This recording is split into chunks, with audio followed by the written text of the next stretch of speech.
There we go. Jerusalem, nice. Okay, so I'm gonna start the introduction while another Jerusalem. I'm gonna start the introduction now while people continue to join in and people can continue to write in the chat where they're joining from. Um, First of all, for those of you who don't know me, I'm Yael. I am the coordinator of English programming at the Eden Center. And for those of you who might be new to the Eden Center works to empower Jewish women and couples in their intimate lives and uses mikvah as a platform to promote women's physical, spiritual, sexual, and emotional health across the life cycle. The Eden Center does a variety of things. We run community programs, we create resources, and we provide professional training around mikvah and well-being, from programming like today to podcasts, regularly published blogs, printed resources such as breast cancer self-awareness posters for the mikvah, or the Bukat Emunah resource to support women and couples going through infertility or loss, and many more. The Eden Center also runs a unique mikvah attendant training course with emphasis on sensitivity and a kala and chatan training that provides knowledge of halacha along with sexuality, communication, red flags, and more. We're actually going to be starting both of those courses, new ones in March is the plan right now. So if you're interested, feel free to let us know. I also invite you to explore our website, www.theedencenter.com. And before I start the introductions, first of all, thank you so much, Gabrielle and Yonina, for agreeing to speak today. I know this is a very important subject, which many of us feel very connected. I just want to let everybody know how we're going to run the event. After the introduction, Gabrielle and Yonina are going to speak together. They took a lot of the questions that were submitted and broke it down into different topics. These are questions that you guys submitted. At the end, we will also have time for any additional questions, either extra questions that were submitted that weren't they didn't have a chance to get to, or you can feel free to write in the chat. You can write either in the group chat or to me privately, and I'll read them out loud. We're not having people speak on the Zoom because it's going to be recorded widely, and to protect everybody's privacy and to make things run smoothly, we just request if you have a question, just write it in the chat. Okay, well, let's get started. Gabrielle Hodes is an experienced madrichat kalot and madrichat lechei yishut, intimacy and couples counselor. She has extensive training and has the privilege to teach and work with many kalot and couples. Originally from London, UK, Gabrielle's lived in Ramat Beit Shemesh, Israel for 22 years with her husband, Stephen, and their 4 children. Yunina Rubinstein is a certified sexuality educator and group facilitator. She's the author of the internationally acclaimed book, Sexuality After Childbirth and When Kids Don't Speak, and runs the highly popular course, Growing Together, Raising Sexually Healthy Children, as well as the founder of the Facebook community, Jewish Parents Raising Sexually Healthy Kids and Teens. With her unique approach, blending professional knowledge, holistic outlook, and practical skills, she's redefining sexuality education in the Jewish world.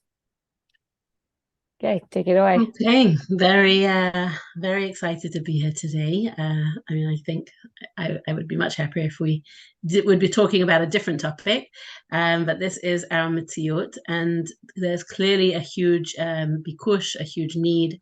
I think we had over 80 people registered for this. Many will present now. Some are going to be listening to the recording, and the fact that so many people showed interest just really tells the story of what's going on with our Am Yisrael at the moment. So the first thing that I want to say, I know that we saw in the chat, many of you guys are from the Bet Shemesh area, Gush Etzion, Yerushalayim. So we're seeing, and I guess from the hours, we're going to be seeing the more Israel-based population here. But whoever will be listening to this recording, whether you're based in Israel or in Chutz La'aretz, the first thing to really put here on the table is that we are all going through something. So if you're Jewish at the moment, whether you're living here in Israel or outside of Israel, whether you have a husband, boyfriend, son-in-law, uncle, cousin, friend, neighbor, whoever it might be in the army, or that you are living somewhere where you're getting a lot of rockets and a lot of sirens, or you're somewhere where there are no sirens, okay? Whether you're far away and you're feeling this upsurge in anti-Semitism, whatever it might be, I think Yonina coined the phrase, there are no suffering Olympics, okay? This is not a race, this is not a competition, okay? And I think what many of us feel is that when, if sort of like, I'm not worthy to be suffering, how can it be that my day-to-day functioning, including my sexuality and my sexual relationship with my husband, is being affected when I don't have anyone in the army? My husband's not in the army, my son's not in the army. How can it be? Why am I feeling this? So there's just the first thing really is just for you to understand that we're all feeling this, okay? We're all feeling this. It's an emotional roller coaster. We all had the phase when there was the war, then we had the ceasefire, and now we're sort of back in the war. My son got told he was out of Gaza for a month, and now he's just been told he's going back in. And it's just an emotional roller coaster. So that is just the most important thing to know, that everyone should be able to give themselves permission to be feeling whatever they are feeling, whether you have, 5 kids in or nobody in, and you're living far away from everything happening in Israel. And I wanna add to that one of the things a lot of people are feeling is guilty, is that they feel like, we even saw in the questions we got, like, also, why am I feeling like this? And like you said, Gabriel, like, to give yourself permission, whatever you're feeling. We're all going through something. And also this feeling of guilt, which is really added on, or shame for, my neighbor has it worse than me, or the people in Israel have it worse than me. I live in America, I live in Australia. And to feel like you said, like, we don't deserve whatever we're going through. But I think this added emotion of guilt is something that really trips people up, because they feel like there's some reason, like, right, there's some like, it makes sense that they shouldn't be feeling something. So we're going to give some ideas of how to also release that guilt, but I also wanted to put that word here because it repeated itself a lot. Yeah. And I think together with the guilt and the mission, the other thing to note is that everybody responds to stress and to trauma differently. Okay. And so that might be that I guess it ties in with what you just said, Yonina, with the guilt, that if I theoretically better off than my neighbor, why am I seeming to be having a harder time? She's going to work and she's functioning and she's cooking for all the, every Friday, every WhatsApp group that pops up of, this cook for this base and she's doing it all, and she's got 5 kids in the army, and I don't have anyone, and I'm not managing to hold it together. We all respond to stress differently. So I think that's also just important to know. And I'd love to ask, as we're continuing, we're going to take a minute. So people introduced a little bit where they're from, but I'd really love if people could write in the chat, what drew you to sign up and to come to this class today? It could be a challenge that a neighbor is struggling with and you want to help, be able to provide support. It could be something that you notice has been going on for you. I'm just going to remind everyone that the chat is public and open, so don't only share things that feel comfortable for you. But I think it's really important for us to be able to see the range of why people decided to come, why this topic is so important. So you could write that in the chat, and we'll peek in a minute to see what you guys wrote. Okay, so while you're writing in the chat, I'm going to continue with the same idea of how we're going through different challenges.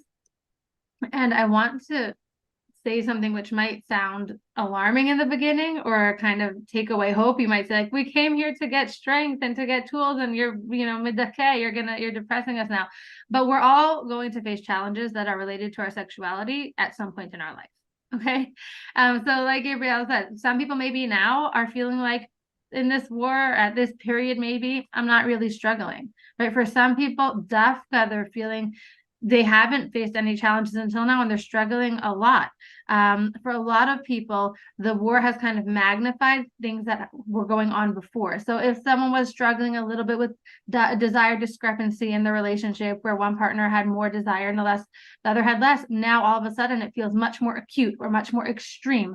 For other people, if they were struggling with low desire or breastfeeding or trying to get into the mood, but they were able to draw on tools and resources to be able to help themselves, now it feels even more extreme.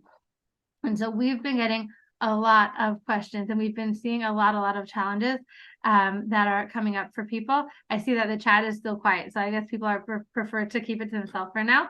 And we kind of went through and noticed common themes arising, even if people's situations are very different, right? One person's husband is drafted and one person's husband is unemployed and home all the time. It looks like they're facing two very different situations, but the issues sometimes are the same. Right. So we got a lot of similar issues presenting through different situations, and we picked out the most common ones for us to start addressing in this talk. And feel free, as we're going through, to add in your own questions in the chat so that we can really tailor our answers to what you guys are going through, and you can get a response as well. So I'm going to read, we're going to start each part of this lecture by reading a question that we got. We've changed any identifying details, of course, and then we're going to answer it and address the issue. So here we're going to start with my levels of anxiety are up and don't want intimacy, but the other partner, Dafka, wants more intimacy when they're feeling anxious. It helps them feel grounded. It helps them feel safe. And in times of war and stress, it's even more acute. How can we handle that?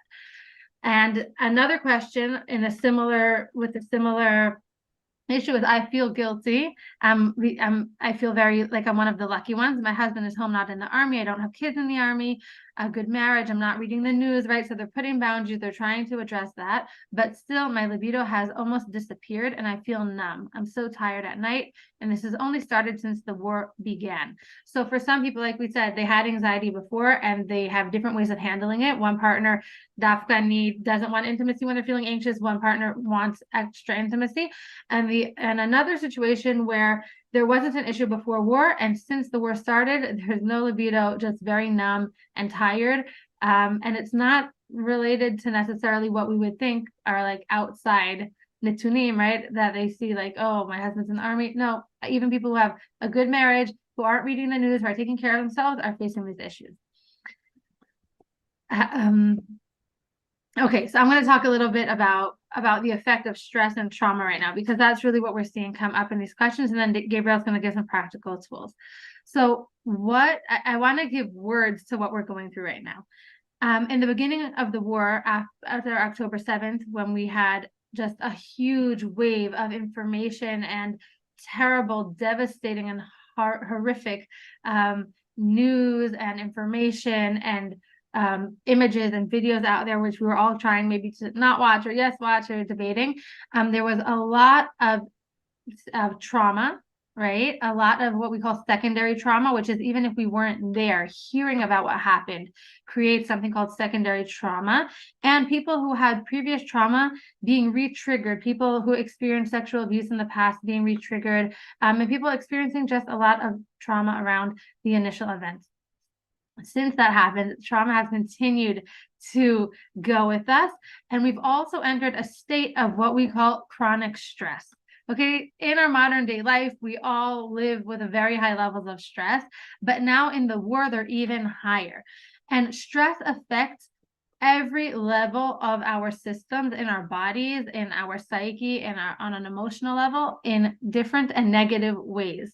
Okay, the way our body is created to experience stress is something terrible happens. Okay, usually I give an example of like a lion coming to attack, but I'll give a very relevant example right now. There's a missile flying overhead and we're at fear for our life, or a Hamas member breaks through a border and comes to attack. So our body goes into a state either of fight, flight, or freeze. And our physical systems support that. So there's a ton of adrenaline and cortisol that's flooding our systems to help us survive and get through the immediate threat.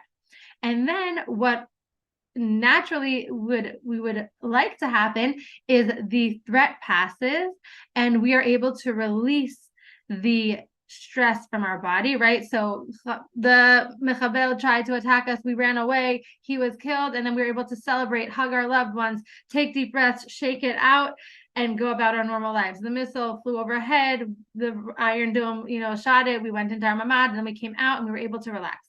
But when we're living in a situation of chronic stress, our body doesn't have a chance to go back to baseline.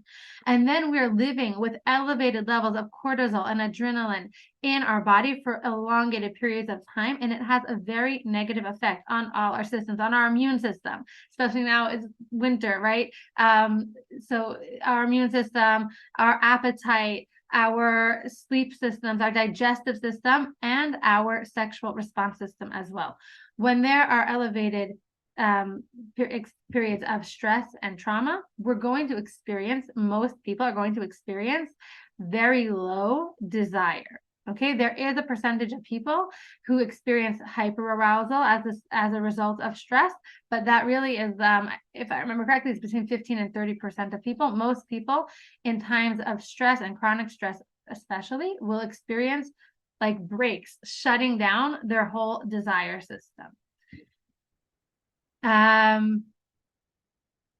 Okay, I want to add on to that now something, and then Gabriel, I'll turn it over to you. I think also just to say a whole desire system, it's not only with sex, it's eating. It's just recognizing your bodily needs. It's like all of a sudden realizing, oh my God, I remember the first few days of the war, like realizing it was 3 o'clock in the afternoon and I hadn't eaten or drunk anything.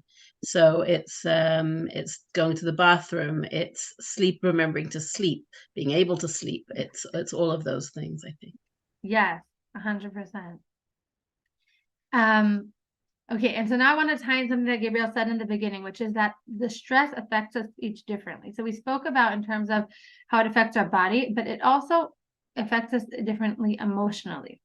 And when we're talking about sex and desire, we saw in the question I read at the beginning that some people don't want sex, some people dafka do, and it could be related to their physical response, but it also most of the time also has to do with what sex means to them emotionally and physically. So for example, I'll share a story that a colleague shared with me towards the beginning of the war. She was working with a couple who lived down south. So there was a whole discussion about security there and feeling safe, but that's not what we're going to touch upon now. Where the wife said her husband kept on approaching her and trying to start something, to initiate sex, and she kept on shutting him down, and it was causing a lot of friction. And so she reached out to the professional. And the first question that my colleague asked them was, can you tell each other what sex means to you right now? And it was very interesting. The partner that kept on reaching out and trying to initiate sex said, for me, our sexual relationship is a place of security, of comfort, of strength. Dafka in this time of trauma, of stress, of confusion, I want to return to that place to feel connected and to draw strength from our physical connection. And in this situation, it was the man. And the wife said, oh my gosh, that's so interesting to hear, because for me, when you reach out and try to initiate sex, I just feel like someone's trying to take something from me. Like there's so much going on right now. I have so much to do, so much to take care of. I'm so stressed. It feels to me like sex is just another thing on the list, another thing I have to do, another person who wants something from me. And when they were able to realize and recognize the different ways that the stress played into not just their desire, but into not just their arousal, but in their desire, and what they meant, what sex meant to them, and what they were each, how they were each framing it, they were able to have much more compassion and find a solution that worked for both of them. So that's important to notice, is also the way stress affects our body, but also that each partner might be reacting to it differently. Okay. And it might stem from the way physically they feel about it, but it also might stem from the way they emotionally conceptualize and experience sex. So now once we understand all of that, we actually have very good tools for what to do when all of this stress is filling up our body and not moving. When we're in times of chronic stress, we can't eliminate the stressor, right? We can't make the war go away and stop causing us stress, but there are things we can do to help our body complete the stress response cycle. So it can kind of reset to some form of baseline for us to be able to balance out the negative impact it's having and to kind of maybe rediscover our desire. So Gabriel, I'm going to hand it over to you. And I think I just want to add one more thing to what Yanina was saying, that we spoke about sex being for one partner in this story that Yanina said. For the husband, it was this place of safety, and for the wife, it was a place of maybe giving or someone taking from her. But I also want to just add that often people associate sex with pleasure. And then again, it's the feeling of guilt. How can I do something that's just for me here? How can I do something that's just pleasure? It seems too frivolous. It seems too lighthearted right now, just like no one at the moment feels, I've heard friends talking about, can we celebrate our daughter's bat mitzvah? Should we put it off because it doesn't seem right? And so some people feel at the moment, if my are hurting and in pain, how can I be doing something just to make myself feel better and pleasure? So I think that's the other sort of one other thing to put into that conversation. Okay, so how can we help ourselves sort of recalibrate ourselves and complete the stress response cycle? First thing also, I just want to mention, I'm going to put into the chat just a video that expresses what Yanina was talking about before, a really great video by a guy called Russ Harris, who is sort of a world-renowned teacher of ACT, acceptance and commitment therapy, where he explains the whole, fight, flight, freeze, and the way that we respond to stress in our life. Okay. And also, sorry, I just want to add that we're going to be sending you after this class. Yael made amazing worksheets with everything we're talking about now for you to be able to write actionable steps that are relevant to your life. So these parts, for example, you'll be able to write down on the in the follow-up email. You'll be able to write down for yourself how you can actually implement these in your life. Just wanted everyone to know. I think the first thing that we really want to do is recognize. Okay, with anything in your life, it all starts with recognizing, with noticing. Okay, we often don't notice our thoughts. We often don't notice how stressed we are when we are in the situation. And sometimes it takes us to be able to get out of that situation to realize, oh my goodness, I really wasn't functioning for X amount of time. And only once we're out of it, you can look back and see. And what we want to try and help ourselves do is actually notice it while we're in the moment, because if we wait till afterwards, at the moment, this could be months. And so we want to be able to notice our stress levels right now and notice, okay, I'm seeing that I'm not sleeping so well. I'm not, interested in a sexual relationship with my husband. My eating is off. My time management, my ability to focus, my attention. These are all things that happen to people who are stressed. I'm a speech therapist as well, noticing I'm having word finding difficulties or memory loss or holding all my normal things that I do to function, just not managing to do. So the first thing is just honing in and noticing and realizing, okay, instead of going, oh my gosh, I'm not, I'm noticing it. This is a healthy human way that we respond to stress. And now what can I do to help myself deal with this and reduce my cortisol levels, reduce my stress in my body? So I think once we've recognized it, one of the things that are recommended is movement. Okay. So it might be, if you have a gym membership, pushing yourself to go to the gym and giving yourself permission to go. It doesn't mean that, oh, I'm so selfish. No, I am taking care of me. If I want to be able to be here for my husband, for myself, for my family, I need to take care of me. And yes, I can go to the gym, or I can take a walk, or I can put on if I'm nervous to go out because there might be a siren, I can put on a YouTube video of some, yoga. Everyone should find. And if you don't like that, maybe just put on some music and dance in the house, or it might be even just pacing, which might not be so healthy. But sometimes when people are nervous, they pace. Why do they pace? Because it helps them calm down. So just walking around the house or doing household chores or things in the home that might, give you just give you some movement, but just sitting there sort of on our phones or on the computer watching the news or whatever we might be doing where we're not moving sort of adds the stress to our body. We want to be able to move, and that helps sort of reduce those levels. And the next thing is breathing. Okay, and here we want to be consciously breathing. Okay, so we want to be taking air through our nose and breathing out through our mouth. Okay, we can do what we call sort of finger breathing, where we're, how do I do it with my going up, breathing in with my thumb, up my thumb. When I get to the top, hold it for a couple of seconds, breathe down as I'm going. We all have our breath. It's free. It's on us all the time. Okay, sometimes we just need to, it's about letting out the breath. Not always, people often focus about taking the breath in. It's actually a lot about also letting the air out. So it can be using your finger. It could be imagining that you're holding whatever is your favorite thing, hot chocolate, cup of soup, cup of coffee, and imagine yourself just taking in the smell and breathing that in. Okay, and then blowing it to cool it down.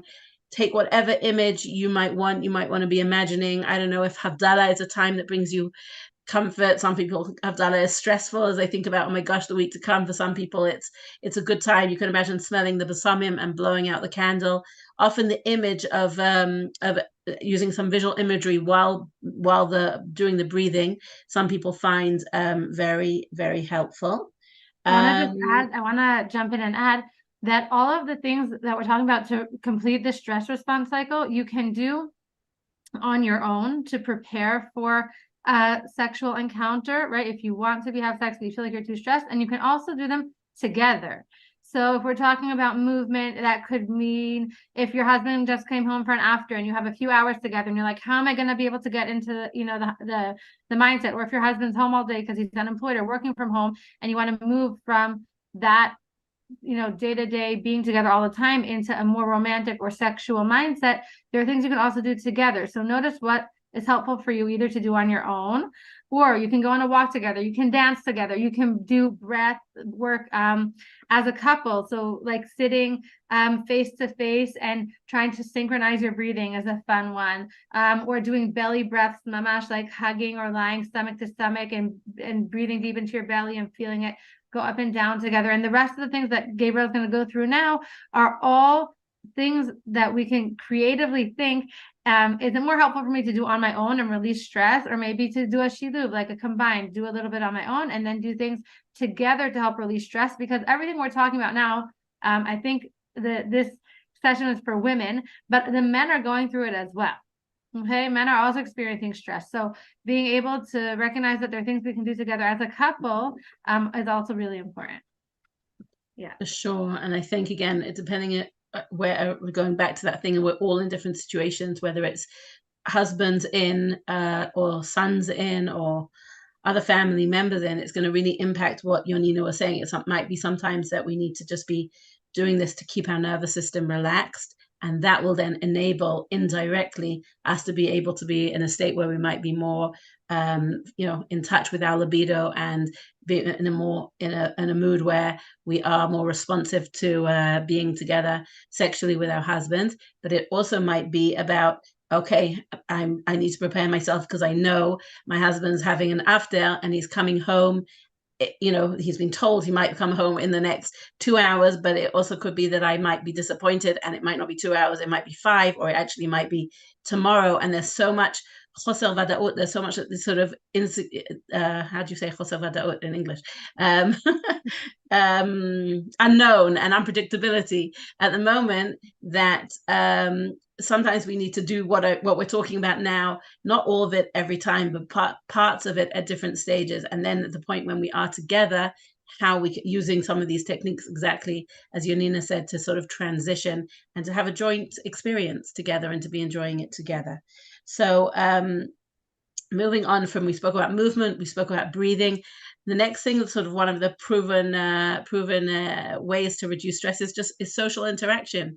Okay, so it might be just as a couple spending some time together, but having a good time together, maybe going over and hanging out with some friends, okay, or having some friends come over.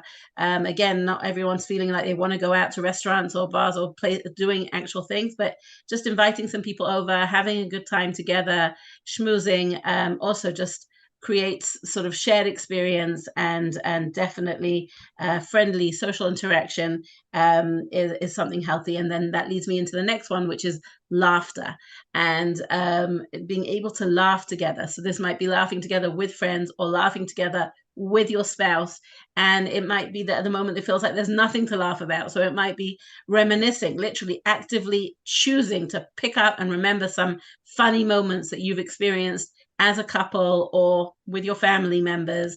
It might be watching a small clip of, I don't know if you're into some Friends or some other thing that you always enjoyed watching together, watching some stand-up comedian. Literally having a good laugh releases so many endorphins and reduces our cortisol level. So being able to laugh, being able to have some black humor about the war, sometimes we, laughing about ourselves, laughing about the situation, sometimes some people have a hard time with it, but it really is quite healthy to do. Okay, the next thing is feeling and expressing our affection for one another. Okay, so it might be just getting affection from someone that we like. And I'll tell you, unfortunately, my father is unwell at the moment, and yesterday I was having a hard day in the hospital, and I was wandering through the corridors, not wanting to be in a strong emotional state in front of my parents, and I was just sort of crying and then fighting back the tears. And at some point I saw not such a close friend of my daughter, who was obviously a medical student, and I just asked her for a hug. I've never done that before. I have never asked, well, she wasn't a stranger, but she definitely isn't in my daughter's class. I don't think they were in high school together. She hasn't seen her probably for 7 years, but I knew her, and I just literally said, can I give you a hug, or can you give me a hug? I don't remember what I said. And sometimes we just need a hug.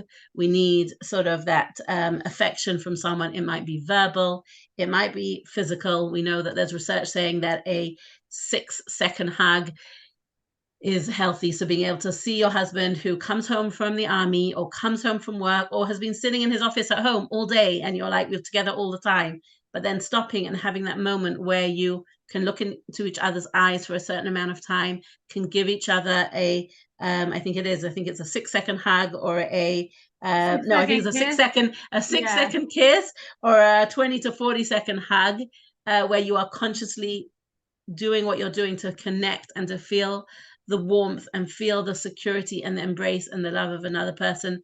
Just often, is so much deeper than so many than words. And then the next thing, great tip. It's a great tip also for kids, just also to help your kids go through it. It's also it's a win-win, because we both get the effects.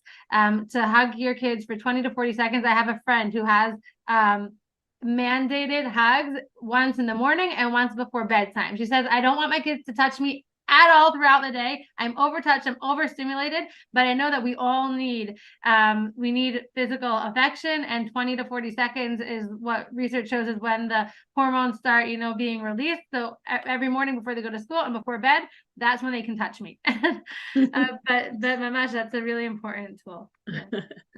And the next thing is crying. I'm a big crier, so for me that's it's definitely a release. And it's interesting, because I think often when we're in stress mode, we think we're okay. Often over the last couple of months, people said, how are you? I'm like, I'm okay, whatever. And I'll say, I'm okay, whatever okay means. Because when we're in the stress mode, often we feel okay because we're just, we've got our armor on. We're needing to function. And so we're in the doing mode. And sometimes it's a bit scary to allow ourselves to do the things that we're talking about today, and allow ourselves to complete the stress response cycle. Because actually what it means is we're allowing ourselves to be vulnerable. We're letting our armor down, and we're allowing ourselves to be in a place where we can feel the feelings. And sometimes we actually don't want to do that, because we feel that there's a fear that if we let the feelings out, we won't be able to gather ourselves together and put our, madim and put our armor back on. But actually, if we do give ourselves a chance to cry, that often helps just release the stress. And then, we might go into another into another whole, wave of stress again, but it helps release things. So crying might be sometimes when we're having that hug or when we're schmoozing and talking, we might just begin crying naturally. It might be just giving yourself permission that it's okay to cry. It might be about reading a good book that's going to make you cry, or watching a movie that's going to make you cry, and releasing it that way, and sort of having an excuse. I'm not crying because of this, I'm crying because of that. But anyway, having a good cry is a good way of letting out a lot of stress and emotion. And then the next idea is being creative. And this is something which definitely, if your husband is around and he's not in the army and you can be doing something creative together, then that is, again, such a fantastic way to spend quality time together. So it might be doing a puzzle together, getting a project together that painting some pottery together, doing some, I don't know, DIY stuff at home and building, or going and doing some woodwork. It might be making dinner together but not just doing the ordinary, sort of doing some type of MasterChef activity, some type of yetzirah. I mean, I'd say also in creative, it might be by playing games, it might be finding the games that are for the two of you, playing Jenga, Mastermind, Othello, backgammon, chess, whatever it might be, your speed, finding games that you can play the two of you. Someone wrote here that they try and go once a week to do agriculture volunteering together, which is great. It's getting out, it's nature, it's meaning. Yeah, for sure. I've heard people Dafka going for hikes, going out. The weather's been so beautiful here the last week, like being able to sort of head out and go out into nature. And again, the beautiful thing about the katif is also that you feel like you're doing something meaningful, you're something joint, and it's a shared experience. So yeah, and definitely add in more ideas in the chat, because that's wonderful to see. And then the final idea is body self-care. And again, this might be something that you're doing solo by yourself, and it might be something that you'll do together with your spouse. So it might be taking a long, hot, mindful shower. It might be having a bath. It might be going out to Lalin or Body Shop or your favorite store and buying a cream or a shower gel with a scent that you absolutely love and that you feel is really spoiling yourself. It might be going for a manicure, pedicure, or a massage, or it might be doing something together. It might be giving a massage to each other, or just putting cream on each other, or just consciously saying we're going to take an early night together, which is self-care, and not going to bed at 1 o'clock in the morning after watching every single news channel and checking Facebook and doing anything else. It's about putting phones away. That might be what self-care looks like. It might be sitting together and having a glass of wine together. So body self-care can look like so many different things, and it's things that doesn't have to be either or. It can be gum v'gum. So it could be that you're taking more care of you, both sleep and other things, and it could be things that you're doing together, which really help. And then I think I just want to add one last thing that is very useful for people who are feeling acute stress. If you are finding that you can't sleep, or you're feeling really, really super stressed, and you just feel like you need to try and bring yourself back into the here and now, a very useful exercise is just doing the 5, 4, 3, 2, 1 exercise using our senses. So just trying to get out of our mind, where our mind's bringing in all sorts of images and worries and thoughts, and just thinking about 5 things that I can see, sort of opening our eyes and looking around. I can see a picture, I can see the mezuzah, I can see my books, whatever it might be. 4 things that I can hear, 3 things that I can touch, 2 things that I can smell, and 1 thing that I can taste. Again, these are things that we can do while we're driving, while we're lying in bed, while we're wherever we are, we can do that. And what that exercise basically does is it grounds us. It just brings us down into the here and now and takes us out of our mind, which likes to be, very distracting. Yeah. Okay. So that leads us exactly into the next part, which is, so we talked about stress, the way it affects us, the way it affects desire and sexuality, and ways that we can help bring ourselves, like, reduce the stress and be able to open ourselves to feeling more desire. And it brings us to another point, like you were saying about getting back into our body. There's a strong sense for a lot of people about not feeling safe enough, not feeling safe to be able to physically, to be able to take time to have sex, because what if there's going to be a siren, because what if, and also a sense emotionally. We noticed that this war started with a breach of boundaries, with a breach of the borders, right? Mamash, the borders were broken, homes were broken into, and we feel a strong sense in the beginning, right? In the aftermath of the war, I got a lot of questions about this, about feeling not safe in our body boundaries are what allow us to be able to interact with another person. To be able to feel safe in our body allows us to be able to open up and to interact with another person, and to be able to have sex or intimacy with them. We need to be able to feel a sense of safety, both physically and emotionally, to be able to be vulnerable and open up to another person, and to be able to have sex with them. So we got some questions I'm going to read out loud about the topic of how I can feel safe in my body, and how I can create a safety bubble, how I can create that sense of intimacy that we can enter into to be able to feel, to be able to be intimate physically or sexually. So for example, my husband and I haven't been intimate since the war started, because I'm scared that when we're intimate, there will be a rocket. Okay, so that's really physical safety. How to create a bubble of intimacy during the stressful time, and not let those worries and distractions interfere with wanting to connect to one's spouse. I've had people reach out and said, I want to have sex. I know that it's healthy for me physically. I know it's important for my relationship, but I can't shut my mind up. I can't create that protective space for me to be able to experience pleasure, for me to be able to connect to my spouse. So we're going to talk about that right now. Gabriel, do you want to start, or do you want me to start and then we'll switch over? You can start and then we'll, yeah. Okay. So I want to split this into kind of like two parts. Of a lot of people who are experiencing desire, they want to have sex, but they're anxious to have sex, right? Or guilty, which guilty we spoke about a little bit. And people who aren't experiencing desire at all, and they want to experience desire. Okay, so there are people who have desire but are feeling unsafe to act on it, and there are people who don't experience desire but want, right? So what do we do when we want to want? And it's important to note that oftentimes we start with entering a sexual space when we're what we call like at a point of zero, where we don't have desire and we can build from there. Nowadays, because of the war, we're entering, most of us, from a place of minus, meaning we need to really help ourselves. And this is the tools we gave before, from a space of chronic stress, to be able to alleviate that stress and hit a point of zero where we can then develop desire. We're going to give tools for creating and developing and stepping into desire in 1 minute. But I want to give, before we talk about the physical ways of how we can help our body lean into its desire and into its space, I want to talk about our mind.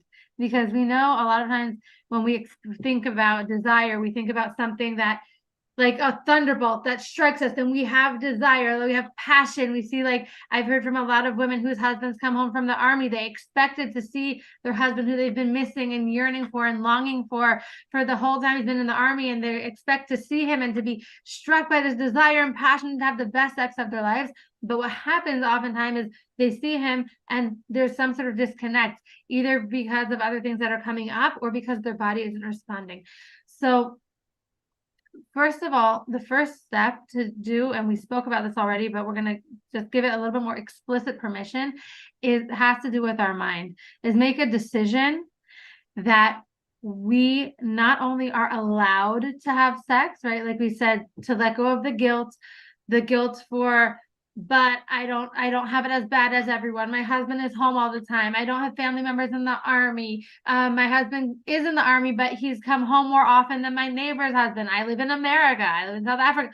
To let go of the guilt for whatever we feel, to let go of the guilt for experiencing pleasure, and to give ourselves permission, to experience joy and love and connection and pleasure, even in this time. And not only even in this time of war, but especially in this time of war. And I think this is such an important piece. And I want to be careful here not to make anyone feel guilty if they can't connect to this, but to understand that when we are at war, there's so much destruction and violence and fear and trauma going on.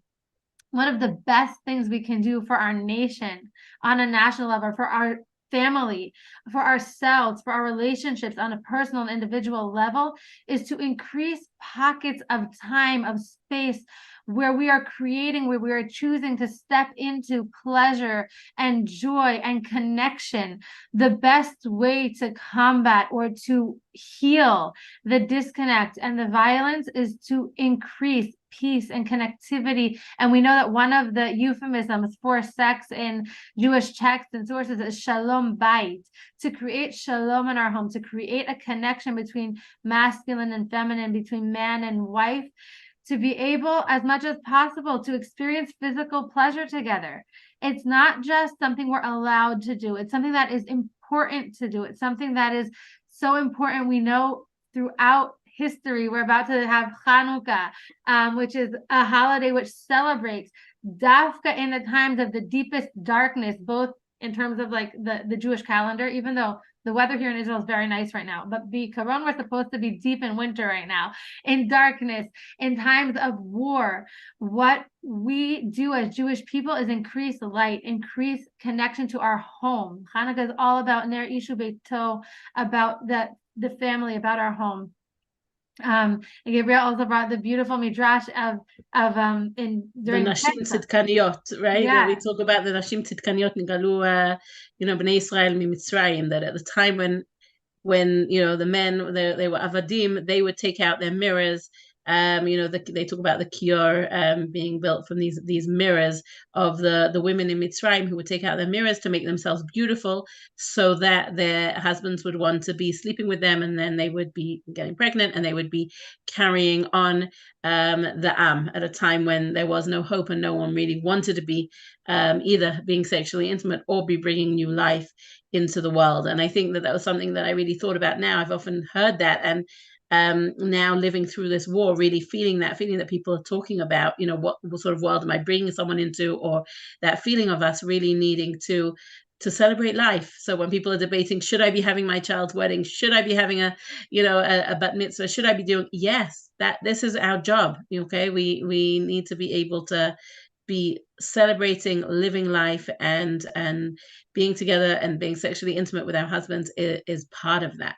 Yeah, and sex as really a celebration of life, of continuing. So once we give ourselves that permission, right, not just we give ourselves permission to experience joy and pleasure, and to be with our partner, to be with our husband, and to create and continue the light. And now we're going to make a decision. Okay, so let's do it. How can we do that? How can we get into our bodies and create that safe space for us to be able to feel sexual? So what we're going to do now is I'm going to share on the screen something called Rosemary Basson's sexual response cycle, which Gabriel will explain, but I want to explain for a second why we're even bringing it here. Because like what I said, we expect sex desire to be something which we just instinctively feel. But we know that for most people in long-term relationships, and especially in times of stress, it's something that we don't immediately feel. It's something that we can create. And it sounds unsexy to say, oh, how do we make ourselves feel desire? How can we create a situation to feel desire? But that's actually how it works. So it's not like we're forcing ourselves, but we're setting ourselves up for success. We're setting up the framework and the situation to be able to increase our ability to experience desire. So I'm going to share the model on the screen, and Gabriel will walk us through it. I think we'll give like 5 minutes to go through. And then we have like one more part that we want to give some more, address another issue. And then we'll open up for questions. Yeah? Mm-hmm. Okay. Right. Okay. So can you see this? Right. I think you need to make it looks quite small. Yeah, perfect. Okay, so I think the most important thing we need to know, and I really think we're talking about here in the context of war, but it's so important for us to know about this, whether we're in a regular calm times and we're in a relationship where we feel there is one of us, and this is usually the case, one partner who has called HDP, the high desire partner, and one with LDP, lower desire partner, which we always know is so relative. Okay, it's all just, it's not that you've got low desire objectively, it's just in relation to your spouse. If one of you is more interested in sex than the other one, or it could be during pregnancy or after birth or menopause, whenever our hormones are changing and we start to notice that maybe our desire is lower, what really is important to know is that we need to know about two different things. One's called spontaneous desire, and one is called responsive desire, okay? And if we go around life thinking that we are always meant to have spontaneous desire and that's how it's meant to be, I think many people in the world are going to feel very, very, very disappointed and very unfulfilled sexually, okay? Because it just doesn't work like that. So let's look at this and then I'll explain a little bit about what I mean. So Rosemary Basson in the year 2000, so again, depending on how old you all are, to me, that was like, I was already married by then. To think that this wasn't around when I got married, and that this was it's only like 23 years old, and people didn't understand this before, I don't know, blows my mind a little bit. But basically, we don't always have spontaneous desire. That's here in the middle. That's, like for the lucky few, or for those of us on occasion, okay? That's also important to see.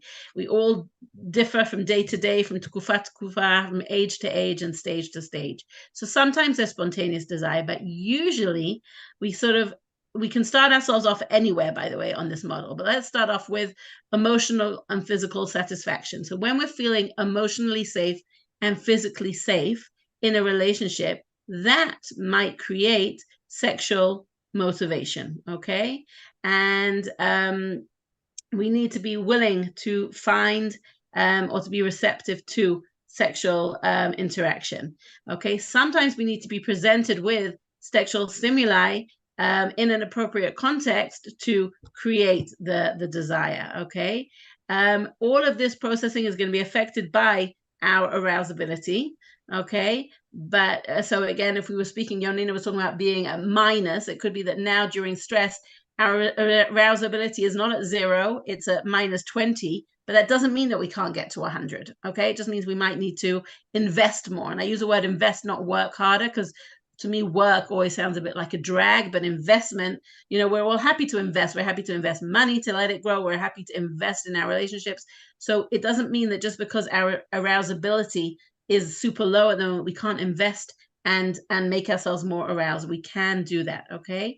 And so, and if we invest in how to be aroused, then there is more arousal. And then we start to create the arousal and the responsive desire, and then we go round and round. So, we can choose to start this cycle anywhere. And if we pull down the model, you can take off the screen, Yonina, for a moment and just explain it in sort of more everyday language. So we've accepted that spontaneous desire is something that is there for I would say, for the privileged few, and that most of us are going to be looking at more what's called responsive desire. So we like to think, Emily Nagoski in a book called Come As You Are talks about us having our accelerators and our brakes, okay? So imagine that now in the war, the stress is acting as brakes, okay? It's putting our brakes on our arousal. And let's just take a situation, again, I like to talk about food, that you are, as we said, when we're stressed, we're not necessarily feeling hungry, okay? You're not noticing your hunger and you're not necessarily eating, okay? So, but if someone put a beautiful plate of fruit on the table in front of you, or a cookie platter, or your favorite chocolate, all of a sudden you might start eating, okay? And you didn't even realize you wanted it, and you didn't notice that you were hungry, but when it's there, you're willing to eat, okay? So when we think about our sexual responsiveness, we can take the example of, I like to think of like 3 different restaurants. Imagine this super exclusive restaurant where you and your husband have been planning on going there for a while, and you've booked it ahead of time, and you're super excited to go, and you're there, and the food is amazing, and the ambiance is beautiful and the menu is stunning. And then, on the menu, there are pictures of every sort of, and you can't decide what to get. The description of the food already, your mouth is watering. The food arrives. It looks delicious on the plate. It tastes delicious. You and your husband are having the most amazing time together, enjoying the experience. That is an experience that is going to create responsive desire. You're going to look back on that memory and you're going to want more of it, okay? Because it was so wonderful, you want more. Let's contrast that to a restaurant where you went to and it was awful.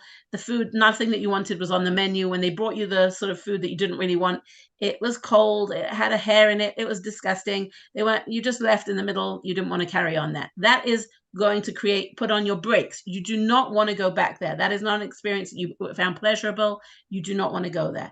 And then there's a situation that it's like lunchtime on a weekday and you're at work and you didn't bring lunch from home, and you go get yourself a salad, a sandwich, a falafel, something, you eat it, you are now satisfied. And that is going to, keep you going till the evening, okay? And you are every day willing to go back to one of those options because it's filled you up. It's not creating huge amounts of desire, but it's filling you up. And we want to look at sex as that type of thing. We want to make sure that when you are together with either like the incredible restaurant or like your sandwich, your falafel, something that is satisfying, fulfilling, is giving you your physical and your emotional needs.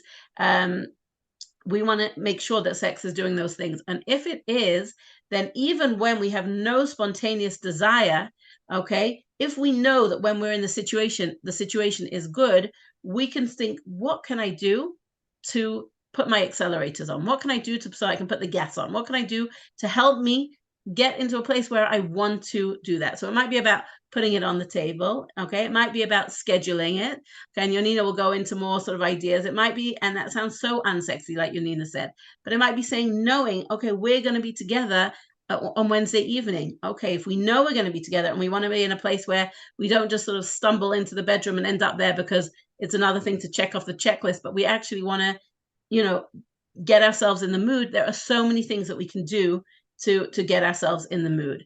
And I guess the last thing I would just say before Yonina takes over is sometimes I'll just give this last analogy, which is again another wonderful Emily Nagoski value sort of analogy that she gives in one of her TED Talks, which is imagine yourself on Sunday being invited to your best friend's party on a Thursday, okay? And you're super excited, you're happy, you've put it in a diary, you've scheduled it, you're all happy about going.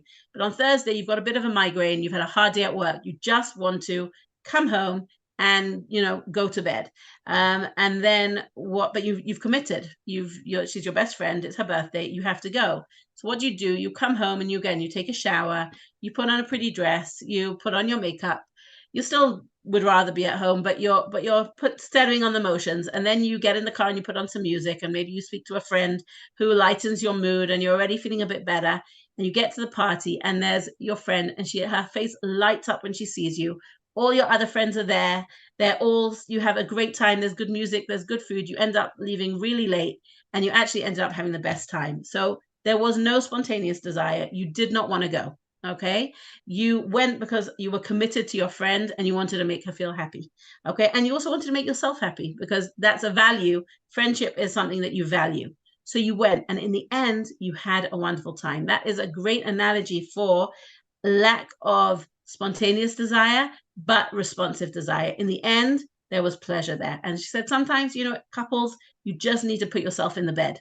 Okay. No one's asking you to be together in the horrible restaurant. If it's not pleasant for whatever reason, obviously you stop. Okay. But as long as when you're actually together, you enjoy being together, then even if there was no desire before, just knowing that you love each other and you're in a marriage and this is good, there are so many things we can do to put ourselves in the mood. So over to you, Yonina. And on the worksheet that I was going to send out afterwards, we put the sexual response cycle with space next to part of the rubrics so that you could think for yourself what that means for you now in life. So for example, sexual motivation right now might be that your husband is coming home from the army for a few hours, and that's your motivation to want to have sex. And that's fine. It could be that your sexual motivation is you haven't had sex for 2 months since the war started, and it's starting to cause an issue between, in your relationship. That is a great motivation. Our motivation can be anything. We don't need to judge our motivation as long as it's something that also you are wanting, and it's not because you only feel pressured, right? And then I want to also just add one more distinction, and we're going to have one more issue that we're going to address before we wrap up, is that sexual motivation, and then the difference between wanting and willing, I think, is a really, really important distinction in the words. A lot of times we won't be wanting something, but we might be willing. We might be willing to try, right? So especially in time of stress and time of war, we might not be wanting a lot of things, right? Really what we all want to be doing is curled up in bed, sleep, and wake me up when this horrible time is over, right? But we know that like we spoke about, the permission, the reason that we want to have sex, there's so many reasons to do it. It's good for us physically, it's good for us relationally, it's good for us nationally. So we're willing to try, we're willing to put ourselves out there, we're willing to put, like Gabriel said, our naked bodies in the bed and see what happens, and try and connect to the desire, to allow a desire to respond, to allow it to awaken. But it's important, that distinction between wanting and willing. And I love being able to step in a place where we're willing. Like I'll say sometimes to clients, I'll say, you can allow yourself to be convinced, right? Say, I'm not wanting it right now, but I'm willing to try and see if something happens physically, if my body responds. Okay, so the last part, I guess, can I just add one more thing to that? I'm thinking also, it's just about changing the script also, and just saying, maybe I'm just willing just to be, maybe if you are not usually, it's always all or nothing.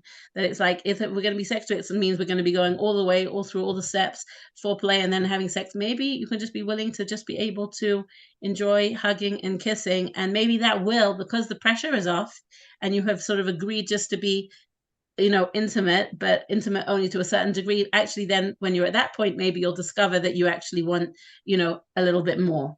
Okay. Yeah. And sometimes it's just about changing things up and saying, I'm really not in the mood, but I'm really happy to just be feeling, close to you. And that might open up certain desire that when the pressure's off, then the desire sort of comes in.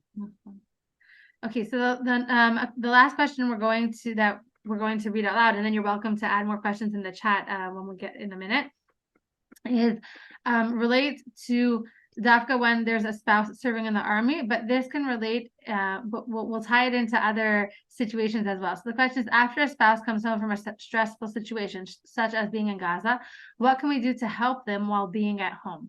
So this is relating specifically to a situation where a partner is serving in a combat unit. But if we look at the core of the question, right, when our spouse is in a stressful situation and they come home, how can we help them and support them? And if we started off by saying that we're all in stressful situations right now, this can be relevant to everyone. So even if you're listening to this and you say, I don't have anyone in the army, or my husband, for example, serves in an intelligence unit, so he has an office job technically, not in the combat, it can still be relevant. So I want to understand the concept of when we're in a stressful situation and we're being asked to transition back and forth from it. Our system is not created to easily transition back and forth a lot, frequently, between very stressful situations and situations of deep relaxation and presence and rest. Okay, our body needs, like we spoke in the beginning about releasing stress, we're much more built for processes or from transitioning every once in a while from streams of extreme stress and then releasing it. But when a spouse comes home, we're going to go back to this question, from a stressful situation, which they know they're going to be going back to shortly, it might not be safe for them to make a full transition. And we see this a lot. We call it armoring and de-armoring. We see this a lot in times of stress. If our husband or if us are in a state of heightened stress and we want to release the stress to be able to be together and to be able to experience desire, because we spoke about how it's hard to experience desire when we're in times of heightened stress, it might not feel safe for us to fully remove our armor physically and emotionally, and to be vulnerable and to be fully present and to be soft and open, if we know that in another few hours we're going to need to rearmor ourselves and step back into the very stressful situation, which might be a physical battleground, right? In which case, having that mental disconnection, having that physical or emotional armor and barrier up is very important, because if someone is at battle and needs to focus on that and can't think about their home and their family because it's distracting to them, being fully present with their family and then being thrown back out is very hard. Someone else shared with me that her son came home from, again, a combat unit story, and he said he couldn't fall asleep in his bed because he couldn't emotionally get used to sleeping in a soft, clean, warm, quiet bed, knowing that in a few days he was going to be back sleeping outside on the dirt with missiles flying overhead. So we need to, first of all, just understand all the different elements that are going on, and then to think, what can we do to help our partner during this stressful time when they're at home? The first step here is communication, is to ask them, is to be aware, like Gabriel said in the beginning, is recognizing our stress. It's recognizing that we're facing a very difficult transition and what could be helpful. And because this is new for all of us, we might not know, our partner might not know. They might say, oh, I think it would be helpful for me to have an hour alone to take a shower and to decompress. But then after that happens, that still wasn't so helpful for them. So also to be compassionate, that we don't know, our partners might not know what they actually need at this time, but to communicate and to talk about it. And then to see what feels safe, what level of vulnerability and opening feels safe and comfortable at this point. It might be something small, and then maybe next time we're together and we might have capacity to open up more. But to understand that we need to be able to support ourselves physically and emotionally, and that will look different for other people. Gabriel, do you want to add to this before we? No, I think right now, I think it's just also. Are we speaking until 11:30, or we're opening? No, I think we weren't. We were just gonna. It was basically an hour, okay. and allowing questions now if people want. Okay, perfect. Until 11:30. Yeah, great, Gabriel. Yeah, no, I think exactly what you're saying, and I think also just bearing in mind that sometimes there's just so much other stuff going on, especially for people who it's their spouse who are coming back. It's I've just been dealing with the whole house and just wanting them to be able to go to sleep or go out with your friends or go do your own thing and let them take over and take the children and pick up the children and make the lunches and do the laundry and take over all the jobs that you've been handling all by yourself. For some people, mamash, since I've got friends who their husbands have not been home since the 7th of October, and they've just been carrying a load. So on one hand, they're super excited to spend time with their husbands, and even though they know it's nothing to do with their fault, there's a certain amount of resentment or just it's just tough. I think we're just juggling so many different feelings, so many different needs and wants. And I think transitions, the truth is, as you're talking about the transition, it's reminding me a little bit about the questions I often get about the transition on mikveh night, of going from all or nothing. Just transition, for some people, transitions are hard. So getting used to seeing him around the house again, realizing that you'd missed him, but then he's leaving all his dirty clothes all over the floor. And on one hand, you've got a lot more compassion than usual because he's tired. There's just so many things going on here. And in the rubric of what we've spoken about today, we haven't really discussed all the halachic challenges, but they are for sure there. What do we do when our husbands come home? And I'm nida, and I was nida when he came home last time, and I'm nida again, and I'm desperate to all of these things just create so much complexity. So and on that halachic note, in the follow-up email as well, El will send the Eden Center has created some resources around the halachic issues that are coming up. So there'll also be that for you guys to listen to the podcast and the things that the Eden Center has, because there definitely are a lot of things that can be done there. So I think we want to open up to questions now. You can either send them privately to either any of us or put them in the chat group. And then there's a beautiful idea that we're going to share to wrap up with if there aren't questions. And one question that we got in was how to relax while my son is in Miluim. I think we touched on relationship between the spouses when the husband's away. What if your son's away? So your husband's there, but you're thinking about your son. Would any of your advice change? So I think I personally think it's the same. We were speaking, and that's why we kept it so general about the advice for stress.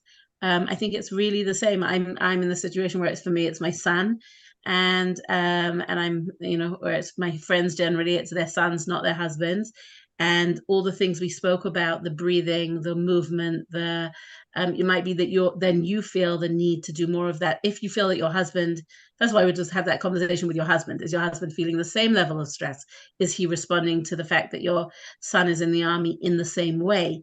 Probably not, because most of us don't respond in the same way. So then sharing and communicating how the fact that he's in, how it's making you feel, and then deciding, do we want to try and decompress and de-stress together? Is this, do you want to do your own thing? I know I've got some friends whose husbands have been going more for a run or playing soccer or playing tennis or doing stuff to handle their own stress. And then maybe it's something that you want to do things for yourself. Maybe it's about getting together with other mums who also have boys in Miluim and just sharing your experiences and having a good laugh together. Or the self-care, the breathing, all of the hug, the affection, all the things, that list we gave, and we'll send it to you. So I think those things apply whether it's your son, parent, spouse, nephew, niece. I will add to the techniques that we spoke about because when it's your son, it much more is also like the mental, the anxiety and the how do we get out of our head and into our body. And another exercise that we mentioned but we didn't talk about here is practicing grounding techniques. You can Google them, but some great ones are walking barefoot on the ground outside. It really helps reconnect to our body. But we had a question about someone who was feeling numb, another person who said they lost feeling a part of their bodies at the beginning of the war. So grounding, walking outside on dirt, on earth, barefoot, there's something with the chemicals there that helps us reconnect to our body. And even just touching, reminding ourselves the boundaries of our bodies, and deep touch, so that you can either apply to yourself or ask your partner to help you apply. Deep touch helps us get into our body. And another great tip, which I learned from a friend who went on a long trek in India, is a head massage. It's very common there to give head massages. They have like these parlors, but to also give for yourself or have your partner. And there is something about that helps disconnect all of the thoughts and the anxiety when you're doing, right? We know, like as little girls, we're like brushing our hair and playing with our hair, but to give like scalp and head massages also really helps disconnect the anxious and intrusive thoughts and helps us recenter in our body. Thank you. Another question we received is, can you please address the fear of sirens specifically? And the person in question explained that they live on the bottom floor of a house and they have people who rent above them. So during the sirens, they have to come into the Ahmad in their house, and that adds a whole additional level of stress to know your neighbors might be coming down to your house at any moment. In addition to children waking up from the sirens at the same time. I know also, just for my own thing, I know there are a lot of people also who like feel uncomfortable like showering because of all like the sirens, or like what if I have to run into the miklat with all of my neighbors, So I wanted to say it's both. It's the mental thing, which we addressed all of the anxiety of how to handle that. And then I feel like at this point, it's just very much practical tips. So I know from friends who live in the Otef, who live near areas where there are a lot of sirens, they keep a very easy, like a one-piece dress that they can just throw over their put over their head, and they don't have to get dressed. They keep that right by their bed, and a hat to throw on their head. And that's what I've heard is like the most practical solution to help them feel comfortable being intimate, because they know it'll take them 3 seconds to be dressed and out the door. And I would say also it's about sort of accepting that we're not living in an ideal state now. So again, it's not about all or nothing. So it's saying, yeah, I'm nervous about the siren happening, and it could happen. It could happen. Yeah, a siren might get off, right in the middle of me and my husband being sexually intimate. What does that look like? So having the practical tip like Yonina just said, but okay, so first of all, just saying, okay, but I enjoyed, the fact that we were able at least to be anticipating it together. We were, what could we enjoy? What did we, how much, the ratzon and the cheshek was there, and we can celebrate that. Or the fact that we at least were kissing and cuddling, and we can, and that our bodies were connecting, and we could enjoy that. And also, I would also add a sense of humor if we can find the funny side of it, like having our door locked so we know no one's going to barge into our bedroom. But yeah, at any moment, and it's not obviously easy to, on one hand, be mindful and be totally connected when the other ear is listening out for a siren. But even knowing that, having the app on so that, it will go off, you will hear it. You don't need to be listening out for it. If the siren goes, the siren goes. If the siren hasn't gone, the siren hasn't gone. And just being in that situation where you're saying we're going to enjoy whatever we can get together, and yeah, having that dress ready to sort of just throw over the head with a hat. And I think again, all these things are such common themes. It's the same thing as when we have little kids who might cry and wake us up in the middle of the night. That also interferes with young parents, sex lives, and we all find different ways to deal and navigate it. So this is far from ideal, but I think that we can, with a sense of humor, compassion, some practical help, we can sort of navigate it in some way. And if we're happy to accept sort of less than perfection, I think that also sort of helps. Great, thank you. Okay, any other questions? Anybody else have anything else to submit? So while we're waiting for to see if there's another question that comes in, I do want to share this one idea of when Am Yisrael in the Tanakh used to go out to war, they would take with them the Aron Hashem, and there was a special one for war, and this idea that the Aron Hashem inside was the Luchot HaBrit, but on top were the Kruvim, which we know from the Gemara were the form of a man and woman intertwined with one another. And this idea that Am Yisrael goes out to war with this symbol of love, of connection between the masculine and the feminine, between man and woman, and that is our guiding light. When we go out to war, we have this value of, like we spoke about but we have, it's a very, very powerful Jewish value of holding this concept of why are we going out to war, right? We don't go out to war because we want to kill and destroy, but it's because we want to be led by light, by Shalom Bayit, by connection, by the relationship between the Shekhinah and Am Yisrael, between man and woman. And that's what we also want to return to. And so being able, the people who are home on the Oref, right, on the home front, the people who are in Chutz La'aretz, to be able to hold on to that value, both conceptually and physically in any way possible, is so powerful and so illuminating and rooted in our Jewish ways of war, are based on that idea of just having the Aron and the Kruvim guide us. So I think that's a beautiful idea to end with. And I know, Yael, if you wanted to add in some more ways that people could connect to the Eden Center and what you're doing during this time. Yes. So as Yonina said, we had a podcast that recently came out that focused more on the halachic aspects during the war. And we also have a list of all the different mikvot all over Israel that have safe rooms in the mikvot. Because I know a big fear, we discussed, having to run to the mamad, while you're being intimate. So another big fear women have is having to run to the mamad while in the mikvah. So we put together a list.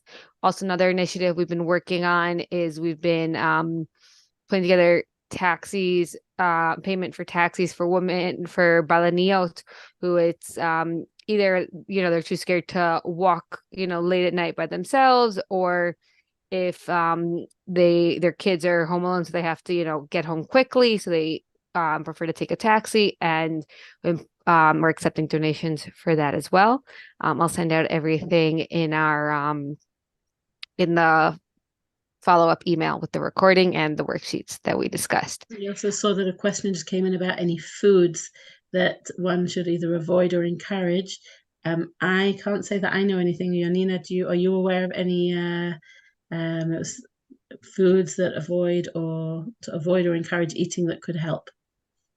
So there are all sorts of like full things. Some people say that they do have basis. I don't know of anything that has really been scientifically researched that increases desire. I know people say like lychees. I know there were other things. There are things also that warm the body. So things like cinnamon, chai. We know that, right? When our blood, one of the ways arousal works in the body is when there's more of a blood flow in the genitals. So things that increase blood flow increase warmth, but it's not going to be a one-on-one. It's not if someone's, like we spoke about, experiencing a lot of stress, they have no desire, they're going to drink a cup of cinnamon tea and be aroused. But there are things that might help us feel. It might be foods that are personally might make you feel more more open or more loving. I know for me, when I have a good meal, I'm always more receptive to anything, not just sex, but when I'm hungry, like, forget about it. So, and drinking water. But I think I think if that's an area that interests you, I feel like that's the sort of thing that naturopaths are real experts in. And if that was something you wanted to pursue, finding a naturopath who specializes in that might be helpful. Yeah. Okay, so I don't see any more questions on my end.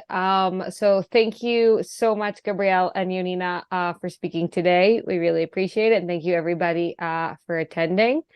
Yeah, and we hope that this was helpful for everybody. Also, for everybody listening to the recording, we hope you found this helpful. If you have any questions, feel free to reach out to us, and could provide Gabrielle and Yonina's numbers as well.